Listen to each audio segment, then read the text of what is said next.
Muy bien, Edgar, pues buenas noches a todos. Bienvenidos a nuestra sesión de los lunes.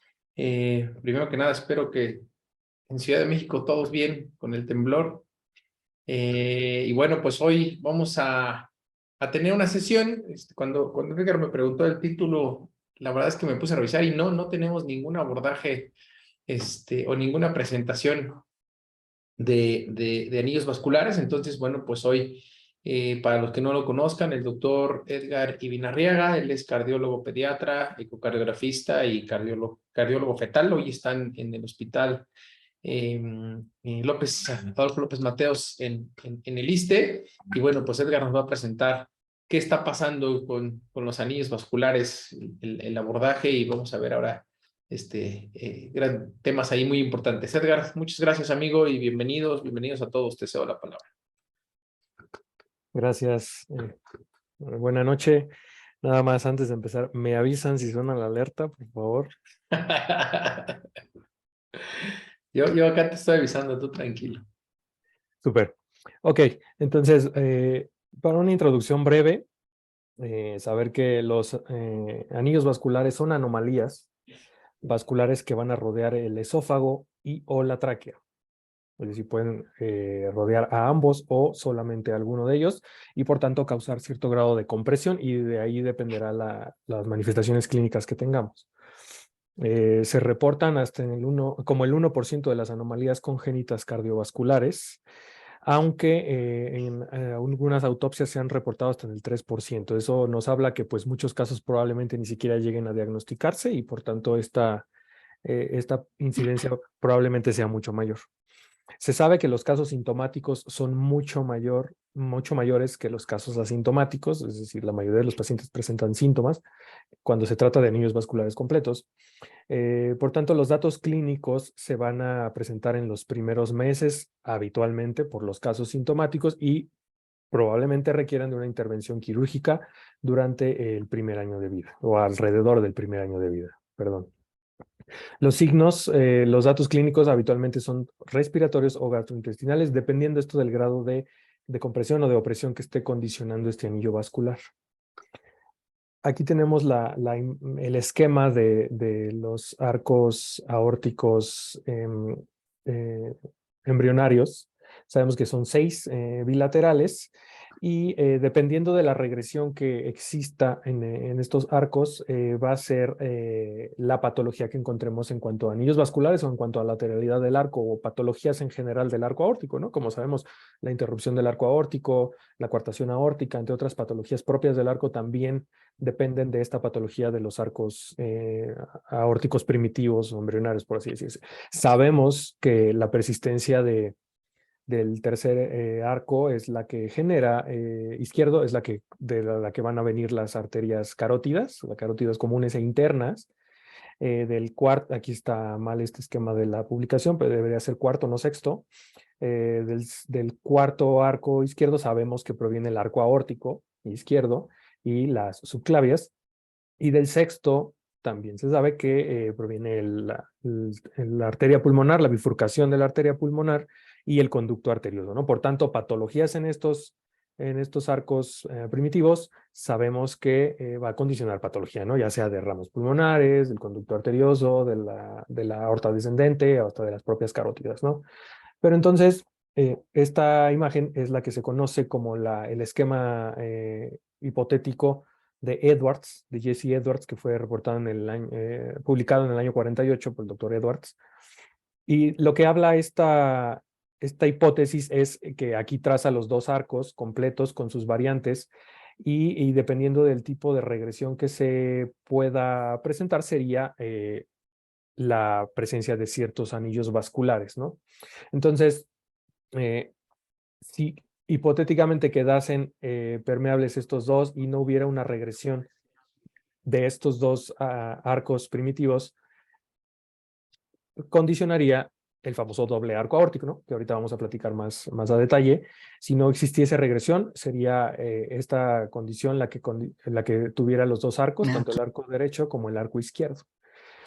Si existiese, por ejemplo, una regresión a nivel 1, el problema, la situación que habría es que no habría una condición de arco aórtico derecho, pero también tampoco de la subclavia derecha. Entonces ya estamos empezando a platicar de ciertas patologías, ¿no? Por ejemplo, en el sitio 2 habría patología del arco izquierdo y la subclavia izquierda, en el sitio 4 de la carótida derecha, en el sitio 3 de la subclavia izquierda, entre otros, ¿no? Entonces, hasta la fecha, este es un esquema que utilizamos como para darnos una idea de qué condición embrionaria sucedió para que existiera ya sea un arco derecho, un arco izquierdo con subclavia derecha aberrante, un arco derecho con subclavia izquierda aberrante, entre otras patologías, ¿no? Patologías del conducto, etcétera.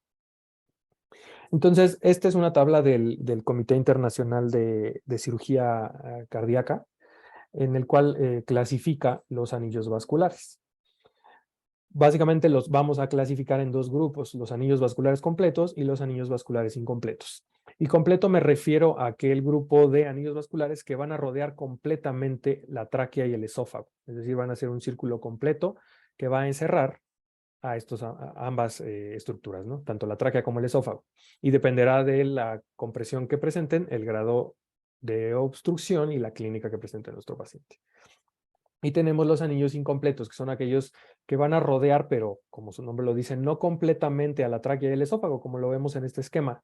Pero eso no significa que no causen compresión u obstrucción extrínseca de estas estructuras, es decir, de la tráquea y del esófago. Entonces, ya que tenemos los anillos completos e incompletos, los completos los tenemos en dos grupos, que son los más frecuentes en general de las anomalías vasculares. Y son el doble arco aórtico, es decir, un arco aórtico derecho y un arco aórtico izquierdo, y el arco aórtico derecho con conducto arterioso izquierdo. Estos dos por sí solos condicionan el 95% de todas las malformaciones de anillos, más bien de todos los anillos vasculares. Desafortunadamente son los más frecuentes, pero ahorita platicaremos un poco de los subtipos que hay, ¿no? Como podemos ver aquí en la imagen, el arco aórtico derecho dominante en dos arcos aórticos es el que más se presenta, hasta en el 90% de los casos. Es decir, que el arco derecho es más grande que el arco izquierdo. Tenemos también que el dominante sea el arco izquierdo en el 5 al 10% de los casos y que sean balanceados, es decir, que sean del mismo tamaño ambos arcos aórticos. Después tenemos el arco aórtico derecho con un conducto arterioso izquierdo. Esto es una condición forzosa para que exista un anillo vascular completo, que tengamos un arco derecho. Y con decir arco derecho, a partir de ahorita vamos a referirnos, cuando decimos arco derecho o izquierdo, nos estamos refiriendo a que se encuentra espacialmente a la izquierda o a la derecha de la tráquea. A eso nos referimos. Y entonces tenemos un arco derecho con un conducto izquierdo y podemos tener dos subvariantes, que son una con presencia de subclavia izquierda aberrante, que va a condicionar el anillo completo, o el caso de un arco aórtico derecho, pero con imagen en espejo de los vasos supraórticos. Es decir, como si estuviéramos viendo un arco izquierdo en espejo, se va a ver al revés que el tronco brachiocefálico va a ser izquierdo y le prosiguen la carótida de la subclavia. Estas son las dos condiciones que van a hacer un anillo vascular completo en la presencia de un arco aórtico derecho. Y tenemos en los grupos de los anillos vasculares incompletos aquel que la arteria inominada causa una compresión extrínseca, es poco frecuente, pocos datos clínicos, y el sling pulmonar, es decir, vamos a hablar un poco más a profundidad, dada su frecuencia y su fatalidad. Y también tenemos el arco aórtico izquierdo que se presenta en conjunción con una subclavia derecha aberrante. Ya platicaremos un poco más de esos porque muy pocos presentan datos clínicos y dependerá mucho de la condición y del trayecto de esta subclavia. Entonces, entrando un poquito en tema del doble arco aórtico, que como sabemos es el más frecuente, este va a comprimir ambas estructuras, tanto a la tráquea como el esófago, y por ende vamos a tener problemas para la alimentación y también para la dificultad en la respiración. Y suele presentarse de manera temprana, es decir, lo vamos a ver signos en el neonato o en el lactante, y esto también variará dependiendo del grado de obstrucción. Habitualmente, el doble arco aórtico se presenta de forma aislada, pero ocasionalmente se puede asociar a cardiopatías congénitas, entre estas las conotroncales, transposición clásica de grandes arterias, cono sin CIB, tronco arterioso, tetralogía de Fallot y coartación aórtica. También como vemos en este esquema, lo habitual es que la subclavia derecha y la carótida derecha emerjan del arco derecho y que la carótida izquierda y la subclavia izquierda emerjan del arco izquierdo. Aquí tenemos algunas imágenes o ejemplos esquemáticos de presentaciones de doble arco aórtico, ¿no? Entonces, en esta podemos ver la aorta ascendente y cómo sale un arco derecho y un arco izquierdo, y como platicábamos, la subclavia y la carótida derechas emergen del arco derecho y la carótida y subclavia izquierdas emergen del arco izquierdo, perdón, y van a circunvalar tanto a la tráquea como al esófago, y por tanto van a crear y acá van a tener una unión posterior en la aorta descendente y van a presentar un anillo vascular completo, ¿no? Como podemos ver también en este esquema o en esta reconstrucción tomográfica, que se ve muy claro cómo están rodeando completamente a la tráquea y al esófago, y posterior también le van a presentar cierto grado de compresión, ¿no? Entonces, como platicamos, este es el tipo más frecuente, y aquí podemos ver la persistencia del conducto arterioso, pero en este caso el conducto pues no tiene ningún papel en la patogenia de este tipo específico. Entonces, probablemente ya en niños más grandes pues ya solamente tengan un ligamento arterioso, pero que no va a tener no va a jugar en el papel del anillo completo, ¿no? A diferencia de la subclavia aberrante, que ahorita vamos a ver. Entonces, esta es una propuesta quirúrgica de cómo se corrige el doble arco aórtico. Se clampea el que suele ser el no dominante y se hace una sutura y se deja como una especie de cabo ciego para que deje de tener la compresión, ¿no? Eso ahorita lo vamos a ver más adelante en una publicación de cirujanos. Aquí tenemos otra imagen, otro corte tomográfico coronal del doble arco. Estamos viendo cómo el arco izquierdo y el arco derecho confluyen en la aorta descendente y cómo cada uno tiene sus dos subclavia y carótida ipsilaterales, y cómo están haciendo un anillo completo. Esta es la intervención quirúrgica que se le hizo a este paciente. Aquí se quedó en cabo ciego la carótida, digo, perdón, el arco izquierdo, y se dejó el derecho confluyendo y el otro se dejó en cabo ciego. Y aquí está el control tomográfico que se hizo semanas posteriores a la intervención, en el cual ya no se ve el anillo completo, pero sí el grado severo de estenosis que condicionó, ¿no? Este paciente posteriormente requirió más intervenciones a nivel de la tráquea, y en los controles tomográficos pues ya hubo una mejoría muy evidente.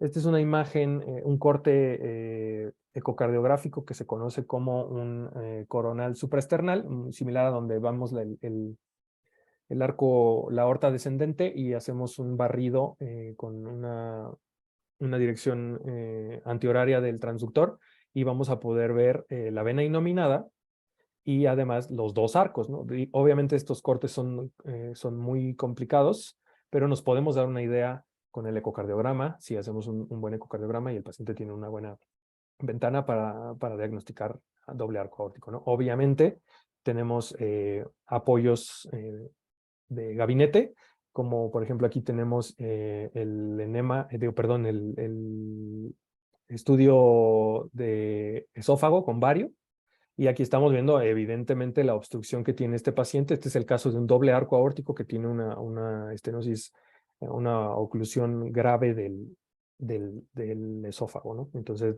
este paciente de un año tenía muchos datos clínicos.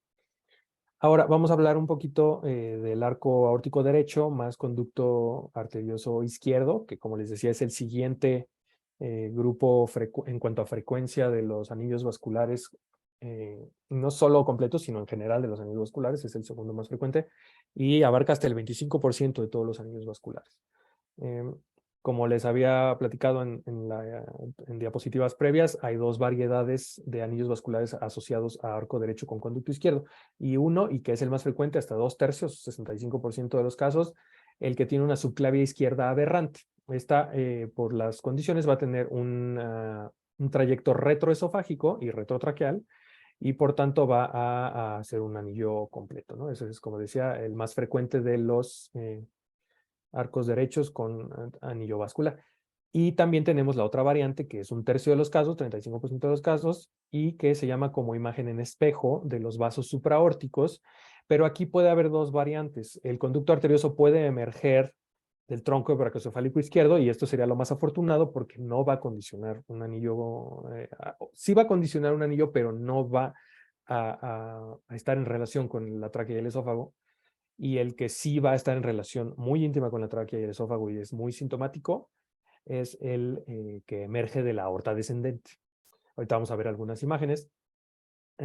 Asociado a cardiopatías congénitas también tenemos bastantes casos, se han reportado hasta el 10 hasta el 50%, sobre todo los que tienen imagen en espejo de los vasos supraórticos, y los que se han reportado también, como ya habíamos platicado, conotroncales, ¿no? Sabemos que el conotronco, la patología del conotronco y del arco aórtico es algo sumamente asociado, como en el tronco arterioso, la atresia pulmonar con CIB y la tetralogía de Fallot. Estos pacientes suelen ser asintomáticos y si presentan datos clínicos lo hacen de manera un poco más tardía en comparación con los pacientes con doble arco aórtico que, como les había platicado, los síntomas se presentan más temprano en la etapa neonatal o en la lactancia. Entonces, aquí tenemos esquema del arco aórtico derecho con conducto izquierdo y subclavia izquierda aberrante. Entonces tenemos una aorta ascendente que se continúa en un arco derecho y tenemos la presencia de la carótida y de las carótidas izquierda y derecha, la subclavia derecha y por último, como último vaso supraórtico, la subclavia izquierda que está emergiendo de manera aberrante y que está teniendo un trayecto posterior al esófago y que por tanto va a condicionar un anillo completo gracias a la presencia del conducto arterioso, que muy probablemente ya en estas alturas va a ser un ligamento arterioso. Esto condiciona un anillo vascular completo, ¿no? Misma imagen, arco derecho, subclavia aberrante con trayecto posterior y que con el conducto generan un anillo vascular completo. Aquí tenemos las variantes del arco aórtico derecho con imagen en espejo y las dos presentaciones que les había platicado. Aquí tenemos un arco derecho con imagen en espejo, que tenemos una arteria inominada o arteria tronco brachiocefálico, del cual emergen, como es en espejo, van a emerger las izquierdas, es decir, la carótida y la subclavia izquierda. Aquí no hay ningún problema de la subclavia. Tenemos después la carótida derecha, la subclavia derecha, pero el problema es que el conducto emerge del tronco brachiocefálico izquierdo hacia la pulmonar, hacia la rama izquierda de la pulmonar, pero afortunadamente, como les platicaba, no va a tener un trayecto retrotraqueal y por tanto no va a encerrar al esófago ni a la tráquea. Pero aquí tenemos el caso en que sí va a condicionar un anillo completo que va a estar obstruyendo al esófago y a la tráquea, que es el caso de de un arco aórtico derecho con vasos en espejo, es decir, que sí tiene una tronco brachocefálico izquierdo, una carótida y una subclavia, pero que desafortunadamente el conducto sí proviene de la aorta descendente y por tanto, al unirse hacia la arteria pulmonar, pues sí va a condicionar un anillo que encierre nuestra tráquea y nuestro esófago, y este sí, va a condicionar más síntomas. Misma imagen, tenemos las dos categorías de de anillo vascular completo con arco derecho con subclavia izquierda aberrante y conducto izquierdo, aquí está el anillo, y arco derecho con vasos patrón en espejo de vasos supraórticos, pero que el conducto emerge de la aorta descendente. Aquí tenemos una radiografía de tórax desde la que se empezó a sospechar. En esta radiografía vean cómo se ve una estrechez importante de la tráquea a la altura de los vasos, a la altura de los grandes vasos, y posteriormente se le hizo este estudio varitado de esófago, un esofagograma, en el cual pues es evidente la obstrucción, ¿no? Otros casos de arco aórtico derecho con subclavia aberrante, como se ve en el estudio simple, una compresión extrínseca, y ya en el estudio con vario, miren cómo se ve la obstrucción tan severa, ¿no? En la serie esófago-gástrica. Una imagen, una reconstrucción tomográfica de un arco derecho con conducto izquierdo. Este era un paciente que presentaba muchos síntomas gastrointestinales al mes de vida y se pudo hacer este diagnóstico, ¿no? Y bueno, no podemos hablar del divertículo de Comerel cuando estamos hablando de subclavias aberrantes. Este fue descrito inicialmente en el año 1938 por el doctor Kommerel en Alemania. Y lo que él describió en el primer caso, se trataba de un arco izquierdo, es una vista posterior, se trataba de un arco izquierdo con una arteria subclavia derecha aberrante, de la cual su origen era un divertículo, ¿no? Entonces lo registró como el divertículo de la subclavia aberrante. Posteriormente se bautizó como el divertículo de Kommerel y se presenta mucho en los casos de subclavias aberrantes. Esta es una persistencia del cuarto arco distal. Suele ser todavía más compresivo. De por sí un anillo vascular es compresivo, pues si el origen de la subclavia va a estar aneurismático o en un divertículo, pues obviamente va a ser más compresivo. Y cabe destacar que el primer caso que describió el doctor Kommerel no es el caso típico de divertículo de Kommerel. El caso típico es en el arco derecho con subclavia izquierda aberrante, pero también se puede presentar en arco izquierdo con subclavia derecha aberrante o en doble arco aórtico. Pero bueno, entonces este es el divertículo de Kommerel. Hay un poco de conflicto en cuanto a la resección total de este divertículo o no, o vigilancia. A ver qué dicen los cirujanos al final de esta plática. Aquí ejemplo del divertículo de Kommerel, como en el sitio de la subclavia izquierda aberrante su origen es dilatado, y aquí está el divertículo, cómo se propone la resección quirúrgica con una anastomosis que se haga posterior a la carótida izquierda. Otro con tomografía contrastada con reconstrucción 3D, en la cual este es un paciente pequeño con un doble arco.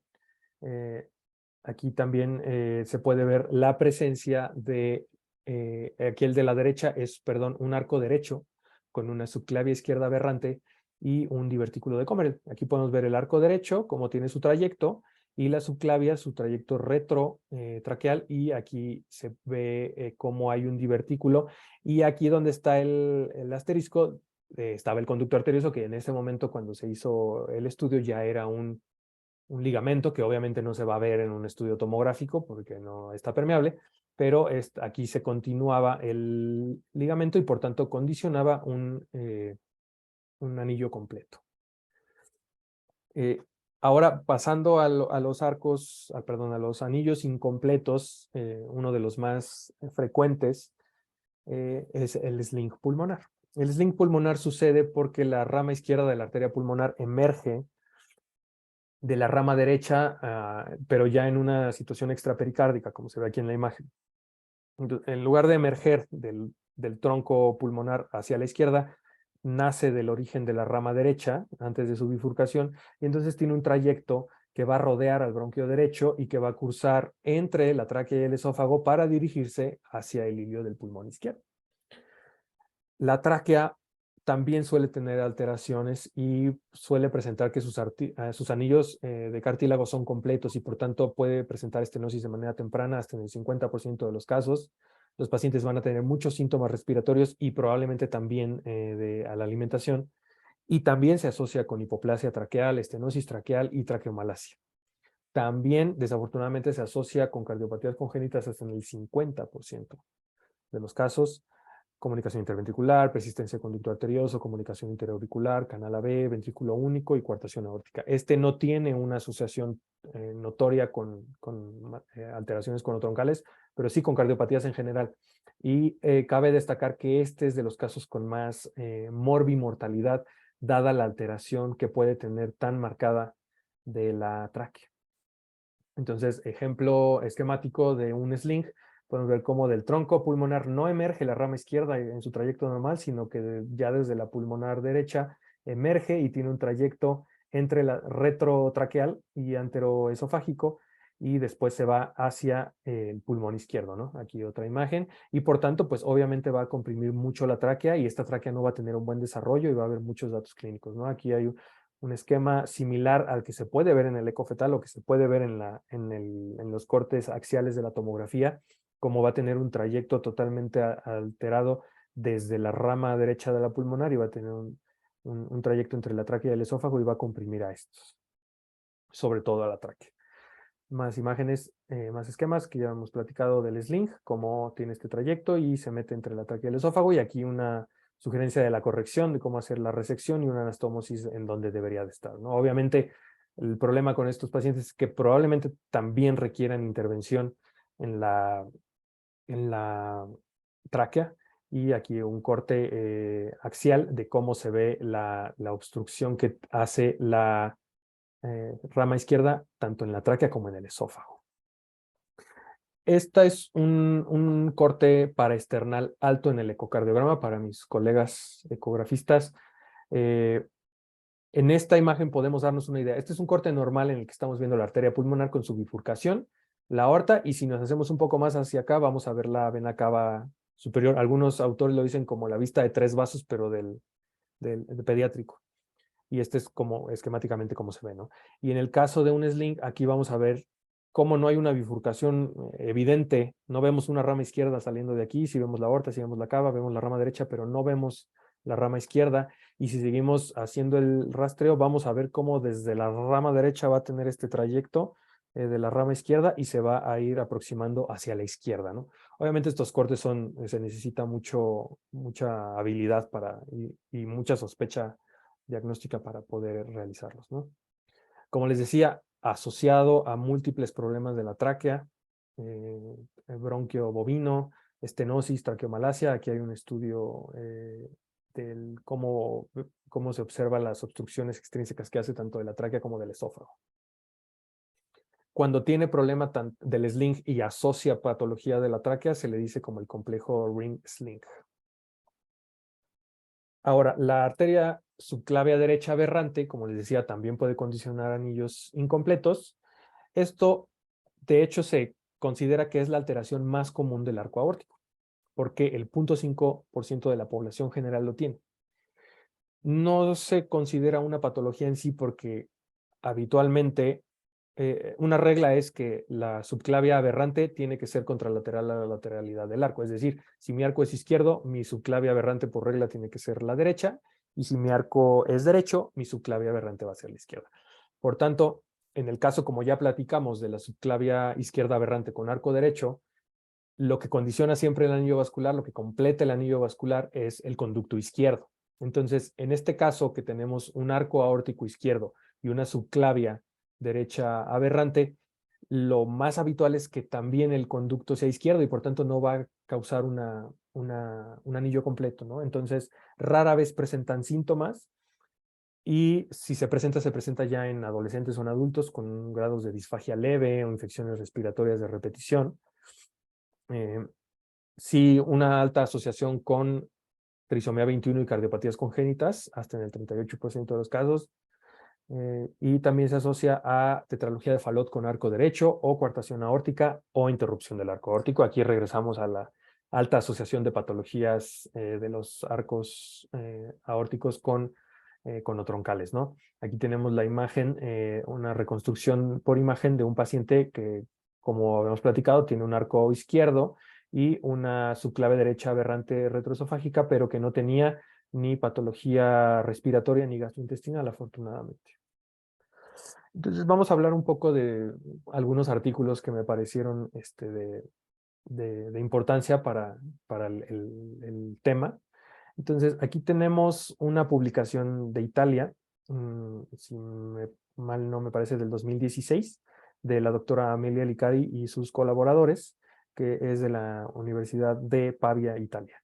Lo que ellos hicieron fue hacer una revisión de la literatura en los últimos 10 años en cuanto a desarrollos y avances en cuanto a imagen y diagnóstico de anillos vasculares. Ellos sugieren este algoritmo.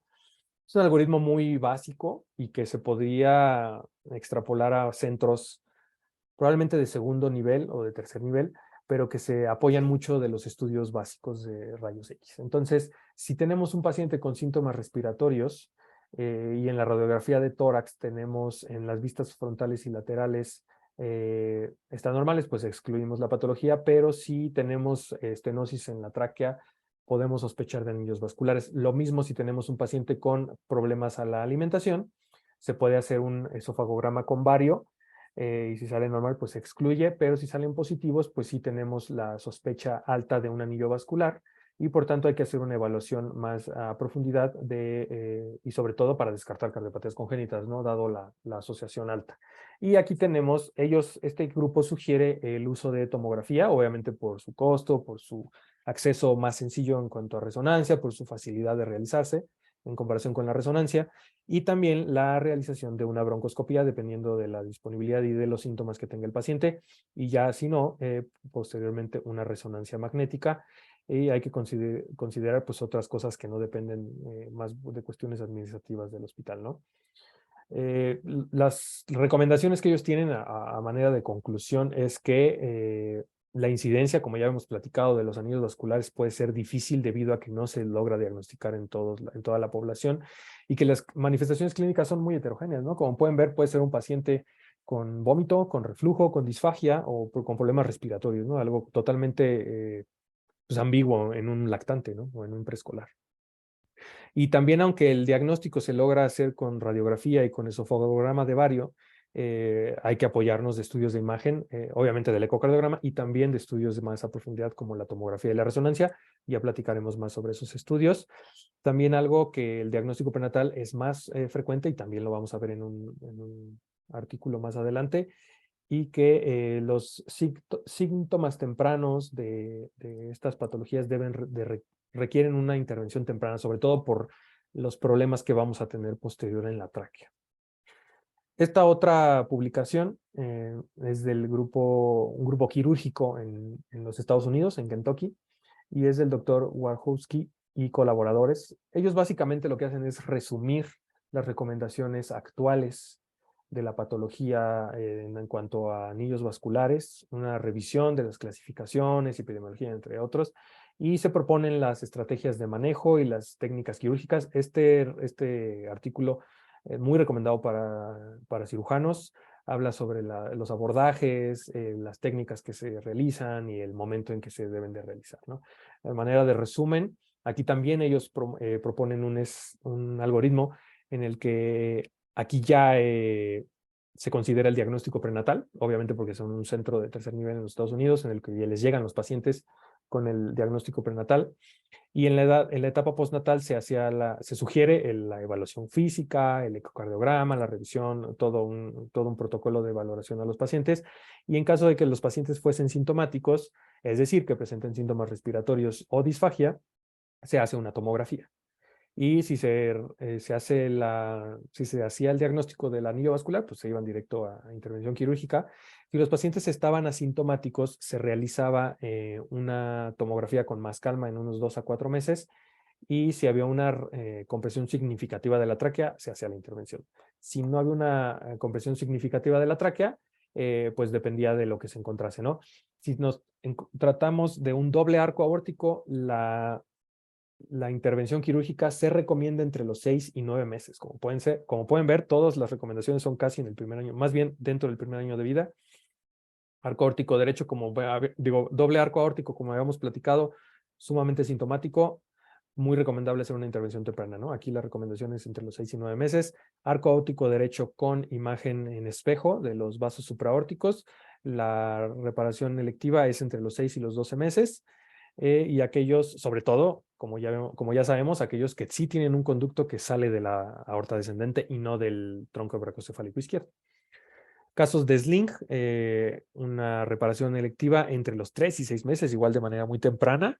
Y una recomendación que hacen en sus conclusiones es tener siempre disponible el servicio de cirugía de tórax o cirugía de tráquea, el que esté disponible para apoyar en esa situación. Casos de arco aórtico derecho, pero que con su clavia izquierda aberrante y divertículo de Comerel, ellos un poquito más de tiempo, dado que la compresión no suele ser tan grave. La recomendación es entre el año y el año y medio para la corrección quirúrgica. Y el arco aórtico derecho con su clavia aberrante y divertículo de Comerel, con su clavia izquierda aberrante y divertículo de Comerel, perdón, una reparación entre los 6 y los 12 meses también. Perdón, que no tuviese divertículo de Comerel y el otro que sí tuviese divertículo de Comerel. Sus conclusiones de esta publicación es que el diagnóstico fetal ha alterado para bien sus decisiones y sus recomendaciones. porque los pacientes con doble arco que se diagnosticaron desde la etapa fetal deben de ser reparados tan pronto como se pueda para prevenir la traqueomalacia, y eso es algo que pues no se sabía previamente, y como ya hemos dicho, de los 6 a los 9 meses, ¿no?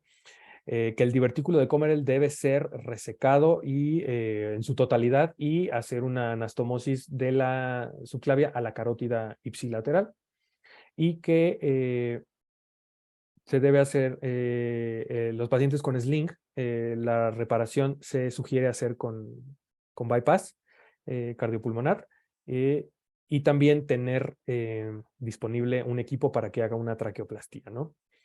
Y que también la reparación toracoscópica de los anillos tiene sus limitaciones y que todavía no se tiene mucha experiencia, pero que probablemente con los años se empiece a ver un poco más de efectividad, ¿no? Esta publicación habla de diagnóstico prenatal de anillos vasculares y sus resultados. Este es un grupo de India, el doctor Bakru y sus colaboradores. Hicieron un estudio de 5 años, del 2014 al 2019, un estudio observacional retrospectivo que abarcaba anillos vasculares diagnosticados de manera prenatal, y que después hizo una evaluación postnatal vía ecocardiográfica y tomográfica, y también se vieron los resultados postoperatorios de estos pacientes. Los pasos o las vistas recomendadas en específico para hacer estos diagnósticos era la vista de 4 cámaras para ver la posición de la aorta descendente, la vista de 3 vasos tráquea para identificar la lateralidad del arco aórtico en comparación con la tráquea, y también la presencia de las subclavias, la identificación y la bifurcación de la aorta ascendente y la localización del arco en la bifurcación traqueal, en la vista de la bifurcación traqueal. Estas son vistas avanzadas y muy complicadas de obtener. Cabe destacar que los estudios los hicieron con equipos de última generación Voluson de General Electric, y pues obviamente tuvieron estas imágenes muy bonitas. De los casos que encontraron, 35 diagnósticos prenatales de anillos vasculares, de los cuales databan ellos de manera prenatal. Dijeron que se trataba de arco aórtico derecho con subclavia izquierda aberrante, 31 casos, 3 casos de doble arco aórtico y un caso de aorta circunfleja, que es una variante rara de anillo vascular. Los resultados ya durante el embarazo de las pacientes fue desafortunadamente una pérdida gestacional. 2 madres decidieron terminar interrupción del embarazo, y 6, perdón, desafortunadamente no se pudo dar seguimiento a las pacientes ahí en la India. Este es un cortes de la vista de 3 vasos tráquea, en la que se está observando el arco aórtico a la derecha de la tráquea y el arco izquierdo, y en una vista 3D con reconstrucción en color se pudo observar la arteria subclavia izquierda cómo pasaba de manera retrotraqueal hacia la izquierda. Y los resultados de estos casos, como vieron, ya quitando las pérdidas gestacionales, las interrupciones y los que no pudieron dar seguimiento, tenemos 26 casos. Y de estos 26 casos se lograron diagnosticar 5 casos de doble arco aórtico, uno desafortunadamente falleció, 18 casos de subclavia izquierda aberrante con arco aórtico derecho, 2 casos de aorta circunfleja, y un caso pues se detectó que estaba normal, es decir, un falso positivo. De los pacientes que sobrevivieron con doble arco aórtico, se fueron a corrección quirúrgica a los 4. De los pacientes con arco derecho y subclavia izquierda aberrante, de los 18, 4 están en espera y 17 ya se corrigieron. De los casos con aorta circunfleja, uno falleció y el otro se corrigió. Y uno de este grupo de los 22 operados falleció. Entonces, en su discusión, dicen, tuvimos un 96% de confirmación de nuestra patología, de nuestra sospecha diagnóstica, bastante envidiable su índice. Pero sí platican que es posible, siendo meticulosos, hacer un diagnóstico muy específico de anillos vasculares, ¿no? Que la vista de 4 cámaras y la vista de los tractos de salida no son suficientes y no dan información suficiente para diagnosticar anillos vasculares, y nos tenemos que apoyar de la vista de 3 vasos y la vista de 3 vasos tráquea, y todavía cortes más superiores en el cuello ya casi del paciente para poder ver los vasos supraórticos, ¿no? Las conclusiones fueron que efectivamente el diagnóstico prenatal se puede lograr con facilidad, siempre y cuando se haga un estudio con personal altamente entrenado y con equipos sofisticados, una evaluación muy cuidadosa de la vista de 3 vasos y de 3 vasos tráquea nos puede dar la información para el diagnóstico, y que el diagnóstico prenatal es de suma utilidad para la toma de decisiones en la corrección quirúrgica. Por último, tenemos esta publicación del año 2021 en cuanto a imagenología. Es una revisión muy buena para los fans de la imagen cardíaca. Es una revisión muy adecuada que pues nos muestra muchas imágenes en cuanto a diagnóstico de anillos vasculares, ¿no? Aquí a la izquierda tenemos un caso de un paciente de 12 años con un doble arco aórtico que estaba haciendo una compresión pues importante de la tráquea, que tenía síntomas. A la derecha tenemos una tomografía de un paciente de 10 años que tenía síntomas respiratorios y que no se lograba ver bien por eco. Y en esta tomografía se pudo ver que tenía un arco izquierdo y que tenía una subclavia derecha aberrante. En este caso, sin presencia de divertículo de Comerel. Los síntomas no eran tan graves, pero sí se logró diagnosticar a los 10 años. Como les platicaba, esto, si presenta síntomas, se suele presentar de una manera más tardía. Otra imagen de una tomografía, en el caso de un paciente de 13 años que tenía un divertículo de Comerel en un arco derecho con una subclavia izquierda aberrante. Lo mismo, el arco derecho, la subclavia aberrante, y aquí está el divertículo de Comerel, y aquí está en la imagen axial también la presencia del divertículo y de la subclavia, como tiene un trayecto retrotraqueal. Otro caso de una arteria inominada que condicionaba compresión en un paciente de 2 años, que también tenía traqueomalacia. Como pueden ver, desafortunadamente el trayecto de la inominada o del tronco veracocefálico hacia esta obstrucción extrínseca de la tráquea y condicionó traqueomalacia. Otro caso de un paciente de 11 años con disfagia, que se le hizo esta resonancia magnética que demostró la presencia de un divertículo de Comerel y una subclavia izquierda aberrante con arco aórtico derecho. Arco derecho, se continúa con la descendente, y la subclavia aberrante con su trayecto retrotraqueal y cómo condicionaba esta obstrucción. Para terminar, una recomendación para los colegas que hacen ecocardiograma: estas vistas obligadas para descartar anillos vasculares.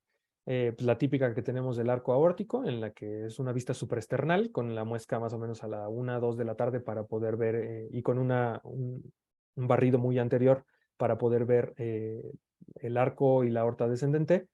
La vista oblicua que les platicaba para esternal alto, en el que vemos la bifurcación de la pulmonar, la aorta ascendente y la vena cava superior. Y esta, que en lo personal desconocía, o que no estaba tan familiarizado con ella, que se llama como es un corte coronal oblicuo supraesternal, en el cual estamos viendo de la emergencia del arco, la presencia del tronco brachocefálico y cómo se bifurca en la subclave de la carótida. Evaluar con color y con Doppler para poder cerciorarnos de la presencia. Haciendo estas 3 cortes, estamos descartando anillos vasculares o sling. Entonces creo que es sumamente recomendado hacerlo en nuestras prácticas rutinaria, para que tengamos la certeza de que no estemos ante un anillo, ¿no? Sobre todo si tenemos pacientes que no mejoran con el tratamiento antirreflujo, o que la dificultad respiratoria no tenemos un diagnóstico certero, pues no está de más hacer estas vistas en estos pacientes, ¿no? Y bueno, estas son las bibliografías de las que me basé y que les recomiendo. Y pues no sé si hay alguna duda o comentario. Muchas gracias. Muchas gracias, Garito. Pues nos fuiste llevando una manera muy interesante sobre todo el panorama de los anillos vasculares y bueno, pues como bien lo dices, ¿no? Son a veces inadvertidos, y yo creo que gran parte de las dudas o de la controversia puede ser cuál sí, cuál no y en qué momento, ¿no? Se tiene que intervenir. Definitivamente también este diagnóstico prenatal, pues como en todo tipo de cardiopatías congénitas, creo que al final del día puedan hacer la diferencia para darle un tratamiento oportuno.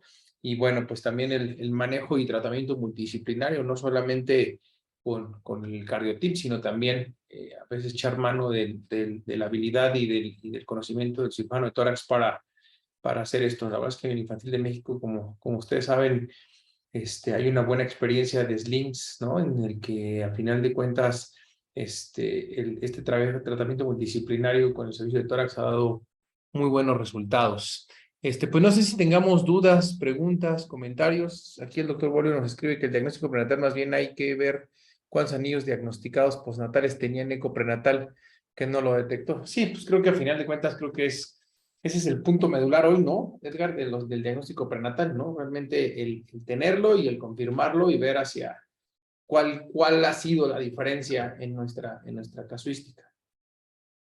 Sí, claro, y de hecho, sí, no lo mencioné, pero sí está en la discusión de este grupo que no hubo ningún caso de anillos vasculares que revisaron ellos de manera prenatal, ¿no? Únicamente hubo un falso positivo que dijeron que sí tenía y al final no lo tenía, pero casos que ellos dijeron que no tenían y que postnatal sí había, no hubo ningún caso, afortunadamente, ¿no? Pero digo, con la dificultad que tiene hacer estos estudios, muy probablemente sí se puede escapar un caso en otros grupos, pero bueno, es algo que tenemos que irnos entrenando. En lo personal, hacer un eco fetal y ver las subclavias está complejo. Claro. Entonces, envidio altamente este grupo de la India, porque ya quisiera yo tener esos equipos y esa habilidad, pero bueno, esperemos en un futuro no muy lejano.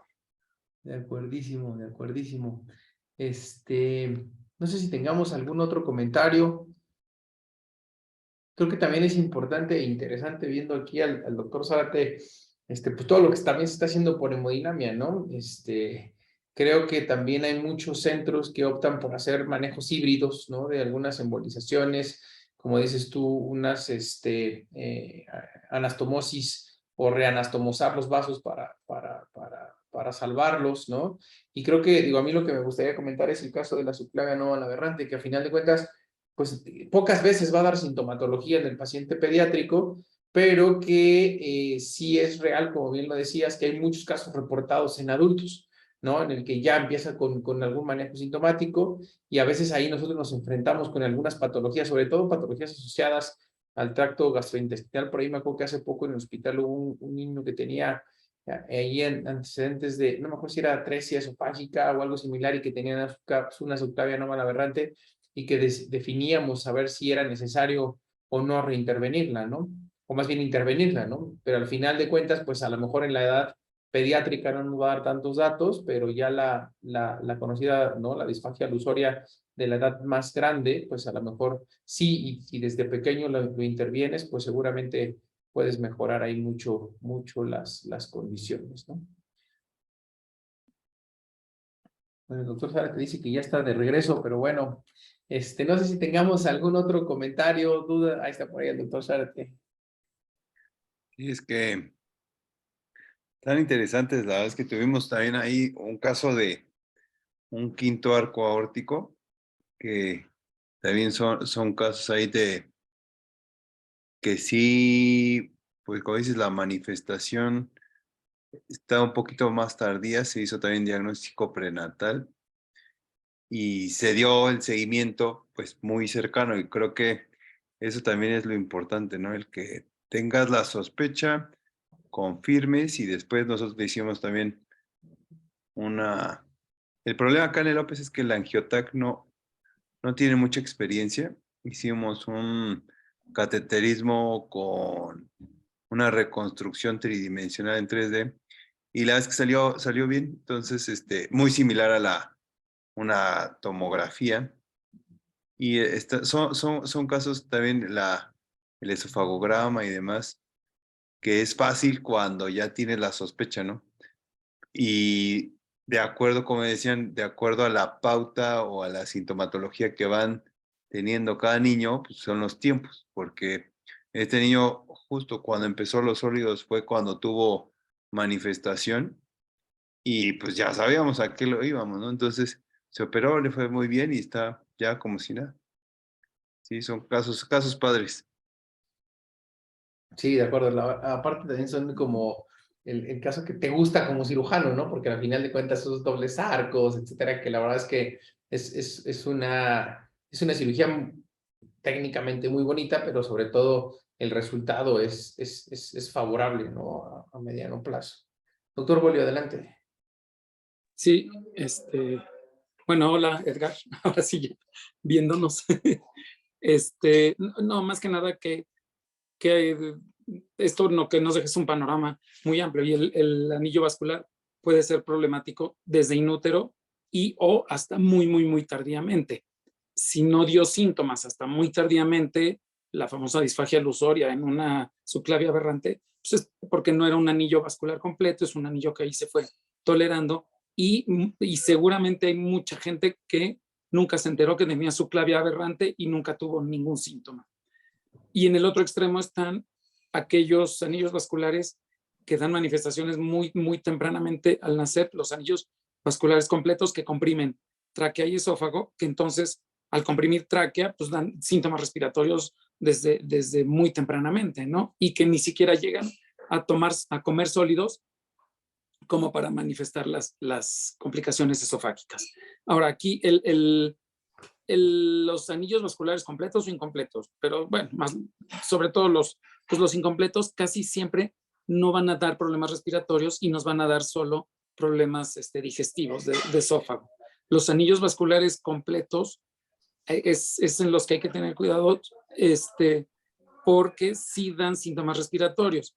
Y a lo que quiero llegar es que si diagnosticamos un anillo vascular completo inútero, ese paciente puede nacer con problemas respiratorios que no se resuelvan solo al quitar el anillo vascular, sino que sí necesiten la plastía del bronquio. Hoy vimos un niño que necesita la mejor plastía de bronquio. Esto, incluso para fines prácticos, es una variedad de anillo vascular. Un tronco arterioso que, el tronco sale hacia la izquierda, pero solo da a la rama derecha.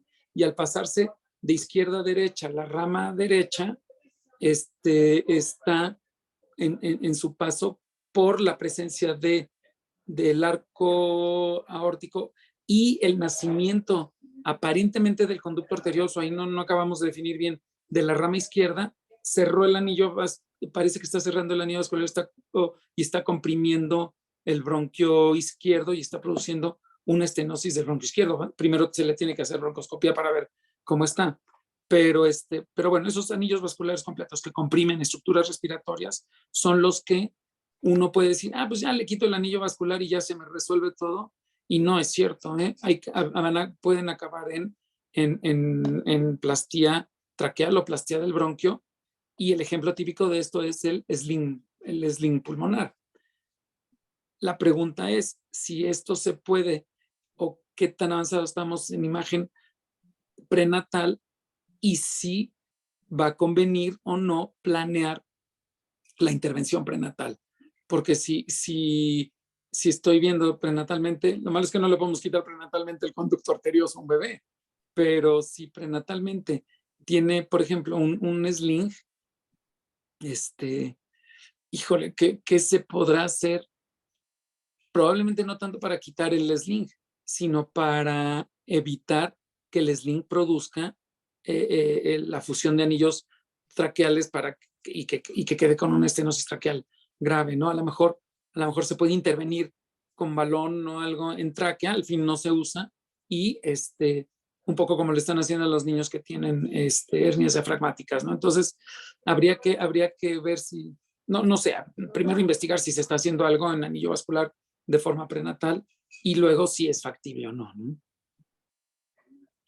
De acuerdo, doctor. De acuerdo. Muy bien. No sé si tengamos algún otro comentario, pregunta, queja para el doctor Iván Arriaga. Muy bien. Bueno, pues, comentarles. El señor Iván Arriaga. Comentarles que empezamos con el mes de aniversario. Digo, me da mucho gusto comentarles que el día 17 de abril cumplimos nuestro tercer aniversario del Journal Club y vamos a tener al doctor René Gómez, que como muchos de ustedes lo conocen, él es el presidente de la sociedad, bueno, de la ELSO en Latinoamérica. y seguramente nos va a dar una muy buena charla acerca de las actualidades de ECMO en nuestro país. Esto va a ser el día 17 de abril y bueno, pues como pre-aniversario, la próxima semana vamos a cambiar un poquito la dinámica y vamos a presentar una sesión titulada Mi peor pesadilla, todos esos casos que al final de cuentas nos han dejado mucha enseñanza, pero que desafortunadamente pues son complicaciones que comprometen al final del día la vida del niño, pero de las cuales todos estamos expuestos, que pocas veces presumimos y presentamos en un foro, pero seguramente va a ser de mucha enseñanza. Vamos a tener un caso de cirugía, un caso de hemodinamia, un caso de terapia y un caso de perfusión. Entonces, no falten, les hago llegar la invitación en breve y si me pueden apoyar en difundirla, va a ser muy bueno para nosotros. Edgar, algo con lo que quieras terminar, amigo. No, pues muchas gracias por la invitación y creo que ahí hay una preguntita para el grupo del GIM. ¿Qué tanto persisten los síntomas respiratorios después de operados?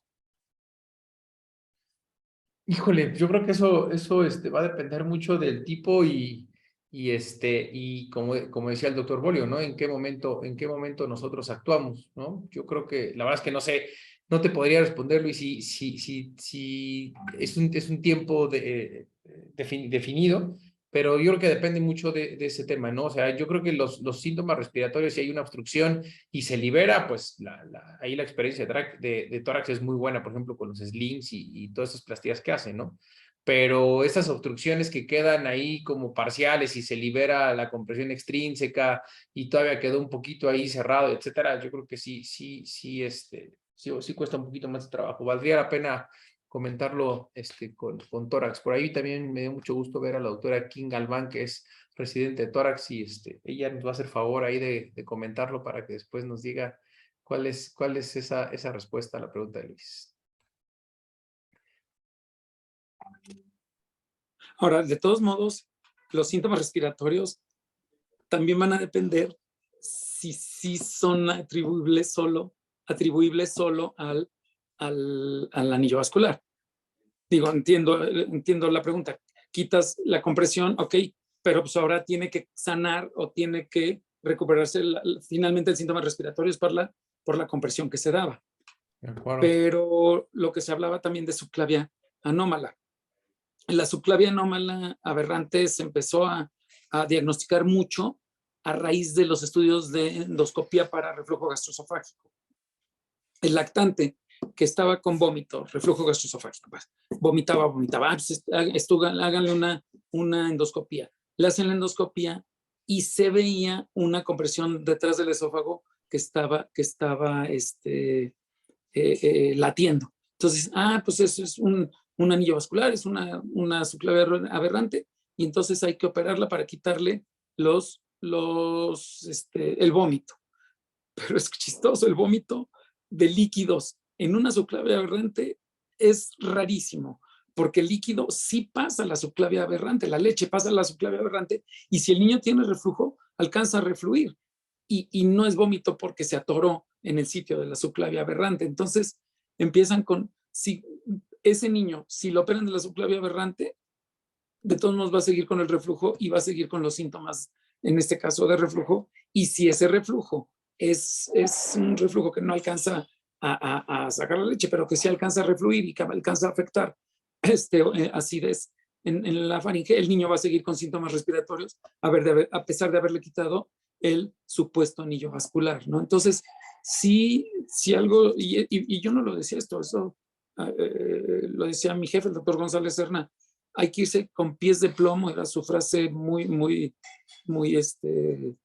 socorrida, hay que irse con pies de plomo en el diagnóstico de subclavia aberrante en el lactante y echarle la culpa a eso de los síntomas del paciente. ¿Por qué? Porque puede ser que se opere, lo dejamos sin subclavia y de todos modos va a seguir con los síntomas, ¿no? Entonces, sí, nada más esa sería, o sea, es algo que yo he aprendido a lo largo de los años, ¿no? Y sí, voy más de acuerdo. Una subclavia ya en un niño más grande que ya empieza con sólidos y que entonces tiene la realmente disfagia ilusoria, bueno, pues entonces sí pensar en quitar la subclavia para quitarle los síntomas, ¿no? De acuerdo. De acuerdo, de acuerdo. Muy bien. Bueno, pues Edgarito, muchísimas gracias, amigo. Gracias a todos por su participación el día de hoy. Les hago llegar el clip o el enlace para ver el video en YouTube, que hemos tenido una muy buena respuesta. Ahora les pediría que dentro de las grabaciones, si pueden dejar ahí algunos comentarios en YouTube. Eso ayuda mucho para difundirlo. Bueno, pues nos vemos la próxima semana. Buenas noches. Gracias a todos. Nos vemos la siguiente. Saludos, Hasta nos luego. vemos, Edgar. Bye. Me da mucho gusto Gracias, verte. Edgar. Nos vemos mañana, la mejor, Edgar. Sí, sí. Hasta luego. Gracias. Hasta luego. Gracias.